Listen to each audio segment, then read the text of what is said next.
முருகப்பெருமானுக்கு பரிகாரம் செய்ய உகந்தது நாள் செவ்வாய்க்கிழமை. செவ்வாய்க்கிழமை அன்று முருகனை நினைத்து நீங்கள் என்ன வேண்டினாலும் அது கூடிய சீக்கிரம் நிறைவேறும். காலை பூஜை அறையை சுத்தம் செய்து வீட்டு முருகனின் திருவுருவத்திருக்கி முன் வழிபட வேண்டும். இந்த பரிகாரம் செய்வதற்கு ஒரு சிறிய அளவிலான தாம்பூல தட்டில் துவரம் பருப்பை நிரப்பிக் கொள்ள வேண்டும். அதன் மீது அகல் விளக்கு ஒன்றை வைக்கவும். அதில் சிகப்பு நிற திரியை போட்டு அகல் விளக்கு ஏற்றி வழிபட வேண்டும். கடன் தொல்லை தீரவும், பகை மறையவும், துன்பம் நீங்கவும், நினைத்த வேலை கிடைப்பதற்கும் சிகப்பு நிற திரியை போட்டு விளக்கு ஏற்ற வேண்டும். சக்தி வாய்ந்த இந்த சிறிய பரிகாரம் உங்கள் வேண்டுதலை நிறைவேற்றும். துவரம் பருப்பை மறுநாள் புதன்கிழமை கஷ்டப்படும் ஒருவருக்கு கொடுத்து விடுங்கள்.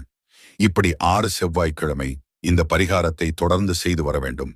நீங்கள் இந்த பரிகாரத்தை தொடர்ந்து செய்து வர, நீங்கள் எந்த காரியத்தை நினைத்து பூஜை செய்கிறீர்களோ அந்த காரியம் விரைவில்